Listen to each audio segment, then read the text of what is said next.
ঠান্ডাটা যা পড়েছে মনে হয় আর আমি বাঁচতে পারবো না এই বছরই মনে হয় আমি মরে যাব। কি বলছিস নাতি সাহেব, বল কিছু। ইয়ো ইয়ো দাদু, তুমি বাঁচো আর না বাঁচো তাতে আমার বাল ছেড়ে গেল, আমি তো গান শুনবো। ইয়ো ইয়ো হানি সিঙ্গার।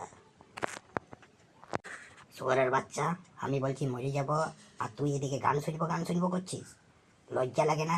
তোর বাবা ভজহরি কত আমাকে দেখে, আর তুই আমাদের ঘরের মধ্যে কুত্তা বেরিয়ে গেছিস, কুত্তা। দাদু, আমি তো বললাম তোমাকে যে তুমি মরো বাঁচো আমার তাতে বাল ছেড়ে গেল, তুমি মরলে বরং আমার ভালোই হবে।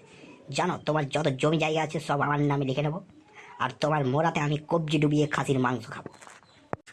ছি ছি ছি ছি ছি, কি অলক্ষণে বেটারে বাবা। দাঁড়া, তোর বাবাকে ডাকছি।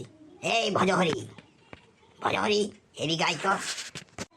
আসছি বাবা, কি বলতেছ? আসছি আসছি। হ্যাঁ বাবা, কি বলতেছ বলো তো দেখি শুনি। তোর বেটা, এটা কি তোরই বেটা না অন্য কারোর বেটা? শুয়োরের বাচ্চাকে বলছি আমি আর ঠান্ডা সহ্য করতে পারছি না, শুয়োরের বাচ্চা বলছে মরে গেলে আমি কবজি ডুবিয়ে মাটন খাবো। শুয়োরের বাচ্চাকে এখনই ঘর থেকে তার। এই খালো বড় ছেলে, শুয়োরের বাচ্চা, তুই বাবাকে কি বলেছিস?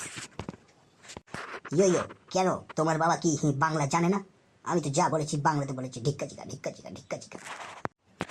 আরে বেটা, এরকম বলতে নেই, ওটা তোর দাদু হয়। দাদুকে যত বাঁচিয়ে রাখবি ততই তো ভালো, বল। দাদু মারা গেলে কত ঠান্ডাতে পালতে পারবি। চান করতে হবে ডেলি, তুই তো শালা চানও করিস না। সপ্তাহে একদিন চান করিস, তারপর তেল মেখে জল ঢেলে নিস। চানটা তো বড় কথা নয় বাবা, বড় কথা হচ্ছে দাদু মরে গেলে জমি জায়গা সব তোমার নামে হবে, আর তোমার থেকে সেই জমি জায়গা আমি পাবো। তারপর গাড়ি কিনে এইদিকে ওইদিকে ঘুরে বেড়াবো। ইয়ো ইয়ো।